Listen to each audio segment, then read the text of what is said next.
Okay, 4-ball shot. 1 ball on the left-hand side, 2 ball on the right-hand side, 3 ball in the left-hand corner, 4 ball in the right-hand corner.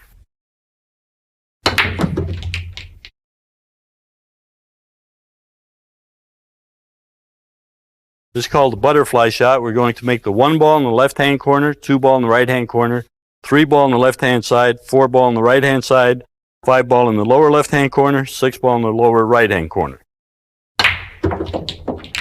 Yes.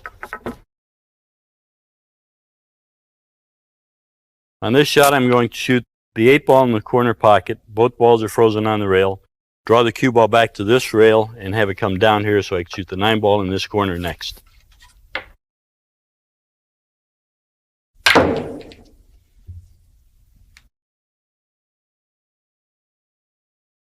And then the 9 ball should be able to go from here.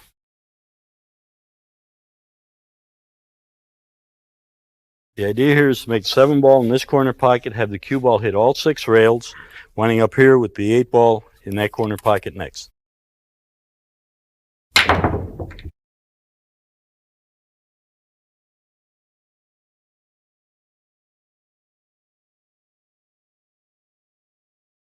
Okay, 4 balls in 1 shot. The 1 goes in this pocket first, followed in by the 3, 2 goes in the left-hand corner, and the 4 goes in the side pocket.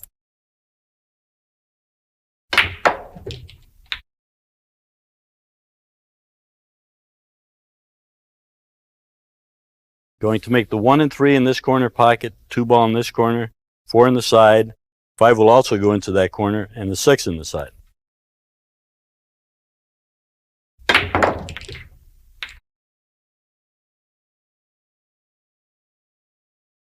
One and 2 ball in the side pocket, 3 ball in the left-hand corner, 4 ball in the right-hand corner.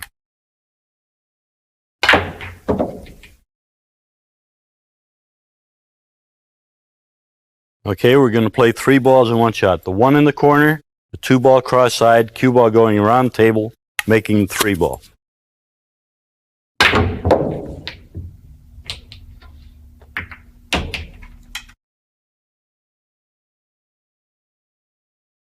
One ball, time shot in the side pocket. That's it.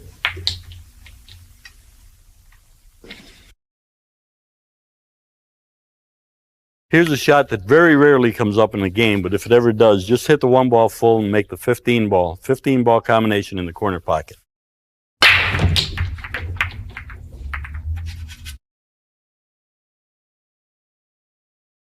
This is called the silo shot. The silo opens up and the 15 ball is a rocket, and the rocket goes into the side pocket.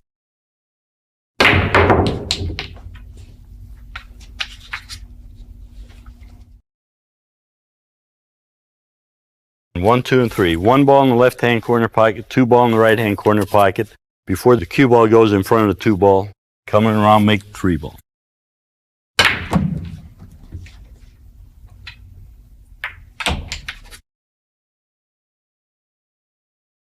Double kiss bank, 8 ball in the corner pocket.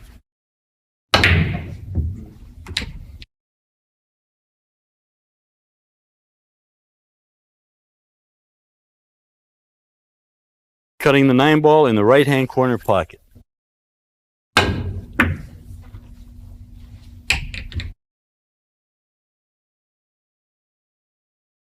All right, 3 ball in the side pocket, 2 ball in the right-hand corner, 1 ball comes across table into the left-hand corner.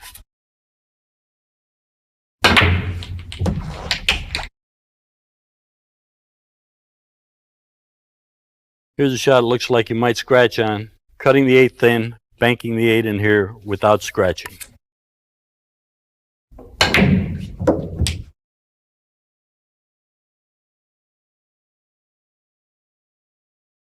Okay, making 3 balls in 1 shot again. The 1 ball in that corner pocket, 2 ball follows it in, 3 ball comes across table into this pocket.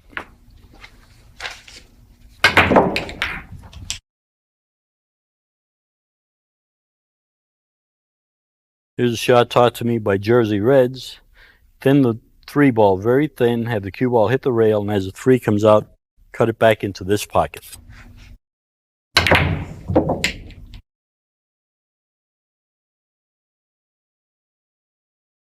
Here's a very thin cut, banking the 9 ball back in this corner pocket here.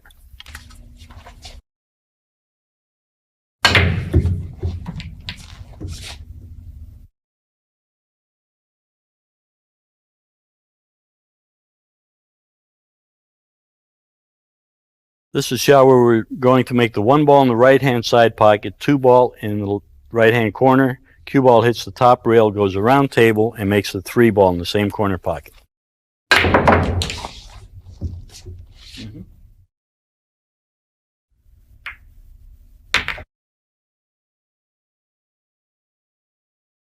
We're going to cross over bank on the one ball, bang the one up here, have the cue ball go over off the rail, make the two, and then slide across table and make the three ball. Yes. This is a one-handed jacked up shot, meaning I'm not going to touch the rail. I'm going to hit the two ball, have the cue ball go over and make the one. Meanwhile, the two ball continues four rails around the table and goes into the same pocket.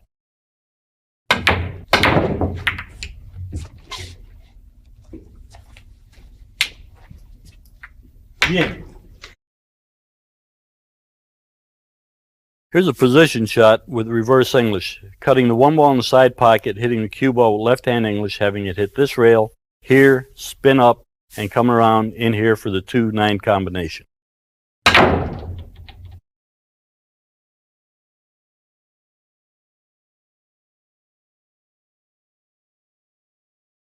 This is a rail first draw shot, hitting the rail just before the 8 ball, drawing the ball with low right hand English, coming over to this rail, spinning back up for the 9 in the corner pocket.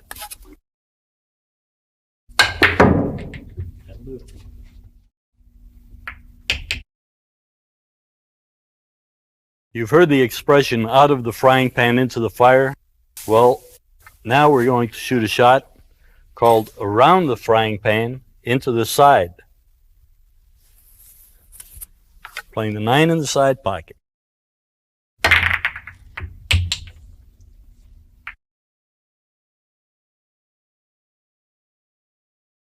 Okay, on this shot we're going to make 4 balls in one shot. The 1 ball in this side, 2 ball in this side, 3 ball in this corner. Cue ball will double the rail here and make the 4 ball.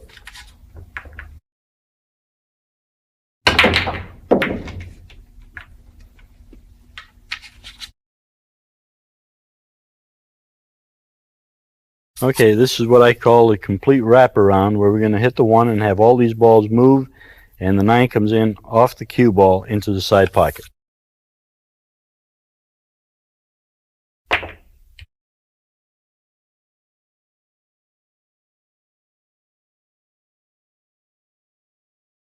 Once again, all 4 balls in one pocket. 1 and 2 in the left-hand corner, 3 and 4 in the right-hand corner.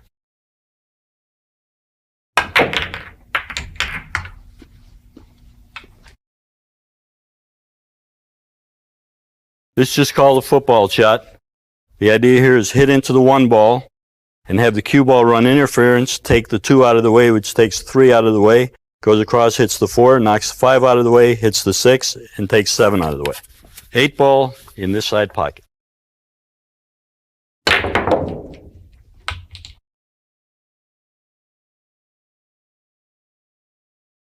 Okay, this is called an escape shot. I'm tied up by all the balls. What I'm going to do is hit into this cushion, have it hit into this cushion, hook back down, and make the 9 ball in the corner pocket.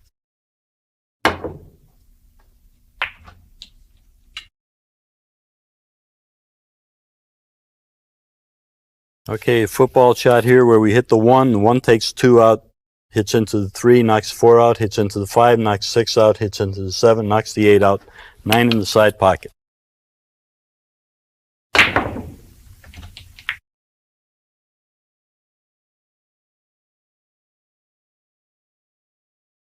Okay, hitting the 1 ball, having the 9 come down and make the 4 ball, cue ball goes 3 rails around the table, comes down and makes the 9 ball in the pocket.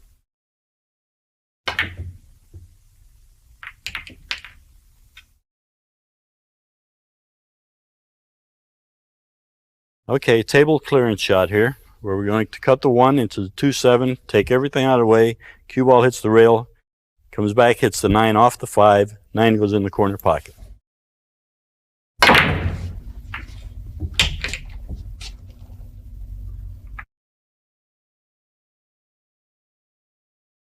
Okay, this is a rail hook shot. We're going to draw the cue ball and have it hook around the 3-4 and hit the 5 into the 9.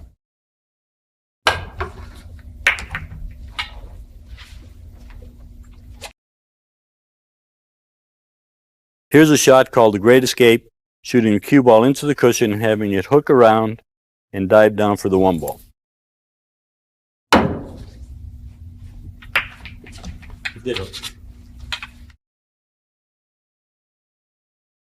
When you think there's no way out of a shot, try shooting against the point. You might be surprised by the action of the cue ball. Let's see what happens here. Oh my God.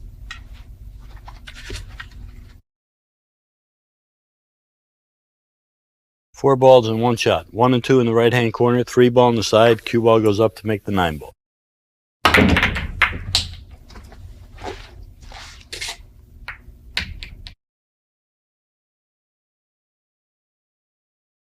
One ball on the right-hand side, 2 and 3 ball in the right-hand corner, 9 ball in the left-hand corner.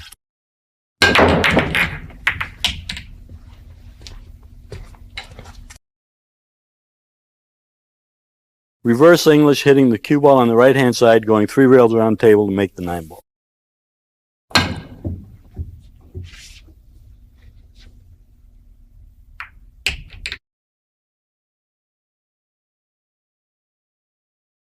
Shooting the cue ball into the 1 ball with the low right-hand spin, having the 1 ball kick it back to this rail and back towards the 9 ball.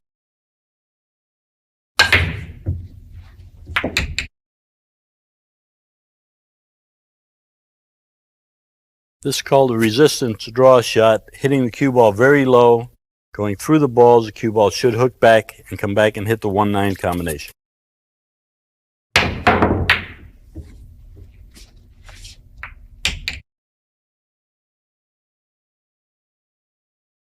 This is what I refer to as a forced draw shot, pocketing the 1 ball in the corner, having the cue ball come to this rail, then hook back and come back and make the 9 ball.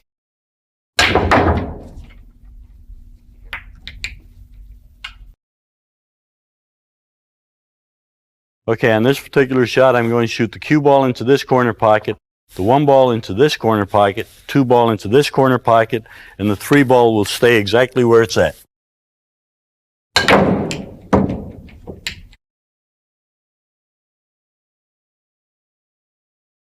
Hitting the 1 ball with a high right masse, having the cue ball spin around the triangle here, going down to make the 8-9 combination.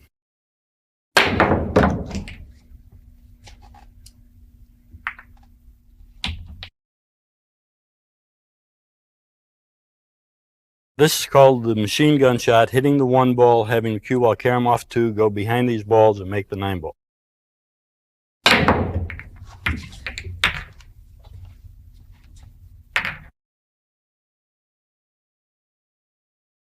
Simple little masse shot, going around the 9, making the 8 ball.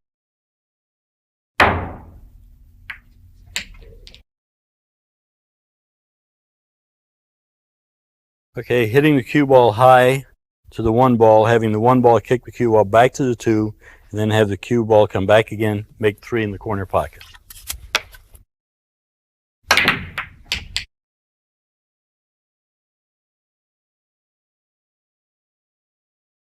This is a masse shot going around 2 balls, going length of the table and making a 1-9 combination.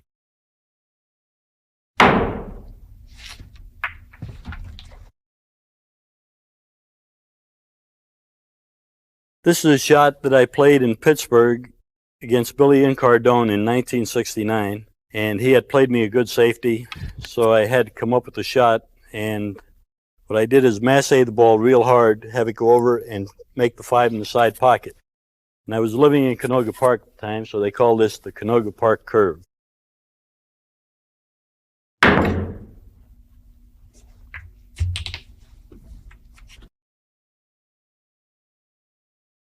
This is called long table masse. The idea is to make the 7 and 8 and have the cue ball go screaming back to make the 9 ball.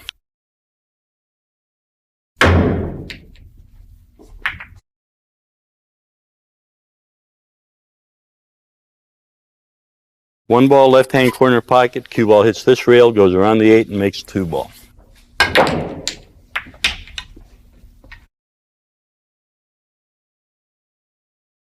tick shot. A lot of people pass this shot up because they don't know about it. The idea here is to hit the 8 very thin. As it pushes the 9 out, the cue ball goes across, catches the 9 into the corner pocket.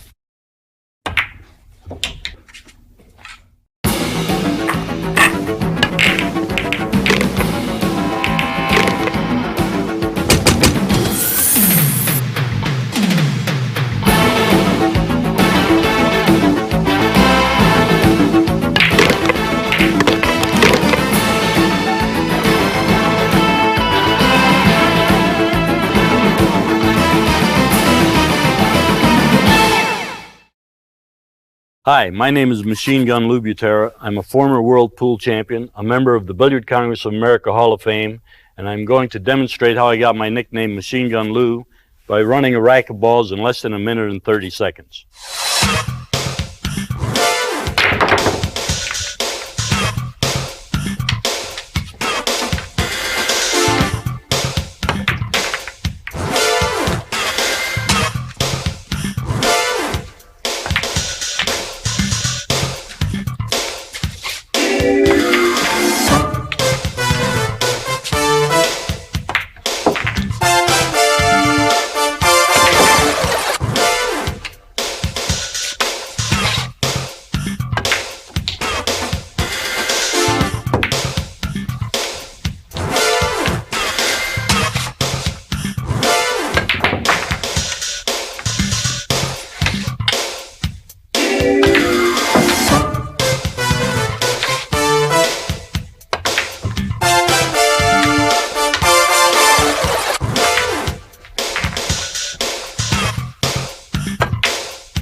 This is a carom shot where I am playing the 14 ball off the 3 ball into the corner pocket. All I have to do is determine the contact point off the 3 where I have to hit the 14 into.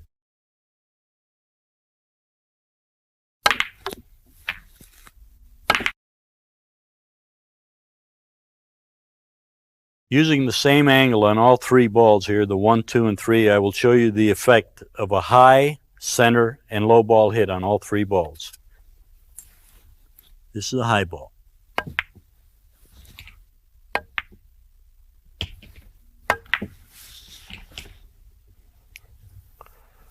Now using the center ball, it should come off a little further angle.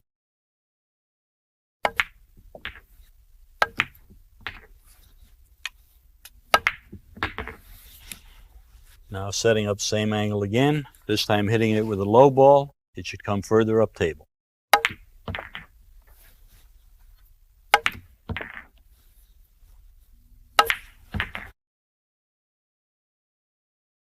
When the balls are frozen as the 10 and 14 are and aimed in a straight line like this, what you can do is by hitting the 10 ball on the right hand side, that will throw the object ball to the left, which is what we want to do. So let's see what happens.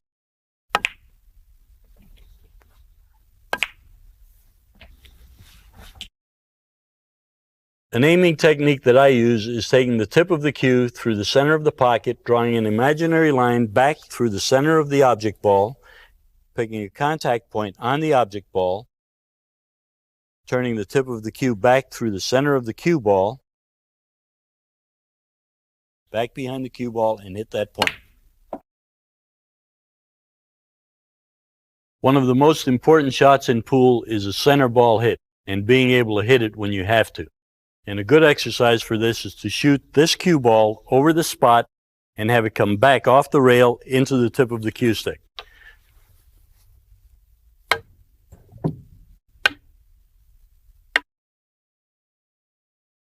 When shooting the draw shot, you want to keep the cue stick as low and level, and remember to follow through.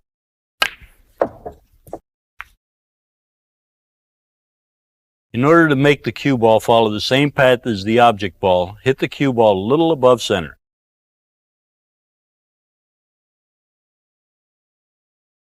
Aiming a combination is almost like aiming a single ball. Determine the point in the pocket where you want to pocket the ball. Come back through the first object ball, determine your contact point, come back through the second object ball, determine your contact point there, Once you've determined that contact point, come back through your cue ball and hit the first object ball on the contact point, and your 9 should go straight in. In playing kiss shots, you have to determine where the perpendicular line is. The 5 ball is aimed to this side rail. Coming over here to the center of the pocket, you would find your perpendicular line is between the 2 balls. Therefore, by hitting the 3 ball on the right-hand side, it should kiss off the 5 and go into the left-hand corner pocket.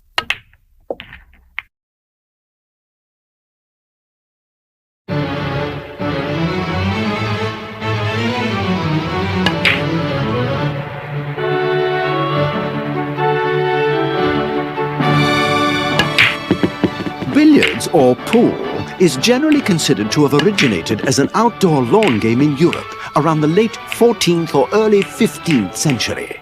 Lawn games played with balls and sticks were generally enjoyed by the nobility, who had the advantage of having huge lawns on which to play such games. The upper class could also move their favorite games inside when winter came. But once inside, bending over to pick up the balls was so tedious that the games were moved up onto tables. The first mention of the indoor game was in 1470, where a list of the household possessions of France's King Louis XIV speaks of billiard balls and a billiard table. While bankrupting France during the building of Versailles, the king enjoyed snookering his friends as well. The word billiard is derived from the French bille, or ball. The sticks, called maces, were used to shove the balls around rather like shuffleboard. The game was played with 2 balls on a 6-pocket table and a hoop not unlike a croquet wicket. Men were allowed to use the straight cue, while women, being considered too flighty to be trusted with such a formidable weapon, were made to use the mace. Even Mary, Queen of Scots, was said to have passed her long hours awaiting her execution playing billiards in her prison cell. History doesn't tell us if she coined the phrase, being behind the 8 ball. Shakespeare, in 1600, mentions billiards in Antony and Cleopatra. Cleopatra suggests billiards to her servant Charmaine, but as smart employees have done ever since, Charmaine tells Cleo that her arm is too sore to play, thus not risking beating the boss. By the 1700s, the table was dressed with green cloth to remind players of the grassy plains and the great outdoors. Unfortunately, a long period of snooky, crowdy pool halls came and went. Thus, this verdant allusion to nature has since escaped us. Pool was also considered by some to be a genteel way to pass the time. In fact, the ladies of the day in the early 1800s were invited to attend the finer public billiard rooms in an attempt to better display their charms. Men soon learned that women too could master the game. By the mid-18th century, the extra hoops and sticks had disappeared. In 1823, a French political prisoner, Captain Mingo, invented the leather cue tip. This innovation allowed the player to make the cue ball spin and have greater accuracy over the game. Being a perfectionist, Mingo asked for more prison time to further develop his invention and his game. At roughly the same time, Jack Carr, an employee of a billiard room in Bath, England, made a startling discovery. Rubbing the leather tip with chalk seemed to impart magical powers to his cue and to his game. Onlookers said he put an English on the ball. Thus is the origin of the billiard term, not to be confused with a popular breakfast item, the English muffin. Billiards then came to America. George Washington was said to be a fan of the game. He probably crossed the Delaware on occasions to attend a billiard game or two. Our 6th president, John Quincy Adams, was also a pool enthusiast. In fact, his request for a billiard table for the White House created loud criticism from others on Capitol Hill, bemoaning the incredible extravagance of such a lowly pastime. Billiardgate, circa 1825. The great French general Napoleon Bonaparte was also a pool fan. He played a game or two during his exile in St. Helena, where he probably tried to hustle his guards the way he hustled most of Europe. Small innovations appeared throughout the 1800s, such as the 2-piece cue in 1829 and the slate table bed in 1835. The modern billiard table was developed shortly after Goodyear first vulcanized rubber in 1839, and the invention of the celluloid billiard ball came in 1868, revolutionizing the billiards industry. The only drawback to the new balls was that they had a tendency to explode on impact. And even the game of pool has its ambassador. Enter Irish emigre Michael Phelan. In 1859, he won a prize match with a purse of $15,000, an astronomical amount for the time. Now, with this money, he established a table manufacturing company that exists to this day, the Brunswick Corporation. By the turn of the century, billiards competitions were international affairs, drawing established celebrities from around the globe. Mark Twain used to frequent these competitions and was an avid pool player himself, not to mention a fairly decent writer. The ballyhoo and flapper extravagance of the 1920s infected pool as well as the rest of the world. Publicity stunts were commonplace. The champion Ralph Greenleaf thought it would be a hoot to shoot a game of 8-ball from the air. I hope he doesn't scratch. Hollywood movie stars were also pool aficionados, both on and off the screen. W.C. Fields hustled pool in his vaudeville days, and the Three Stooges were found sticking around a pool table occasionally as well. Well, certainly. By the time of the Great Depression, polite society began to lose interest. Pool was considered a lower-class pastime. Then, in the 1960s, pool experienced a revival with the movie The Hustler. Paul Newman played Fast Eddie Felson, a cocky young player, and Jackie Gleason was Minnesota Fats, the master. The 1986 sequel, The Color of Money with Tom Cruise and Paul Newman, gave the game another boost in popularity. Today, pool is considered a professional sport, as well as a good way to pass the time with friends. Some of the best-known figures of the sport come to us through their championship and commercial exposure. Rudolph Wanderone, better known as Minnesota Fats, had a popular TV show called Celebrity Billiards, in which other greats showed up and showed off. Willie Moscone, a Hall of Fame member, began to dominate the game in 1941, and for 15 years thereafter defended his crown. Machine Gun Lou Butera is best known for his rapid-fire style of play. In 1973, he ran 150 balls in just under 21 minutes. That same year, he won his first World Championship. Women have a place in the Hall of Fame as well. Jean Belucas started competing when she was 7 years old. Former Swedish model Iwa Mataya won the US Open title in 1988, and Loreen John Jones began as an 11-year-old and has stayed on top ever since. The world of billiards is open to all. See if you can't become one of the greats.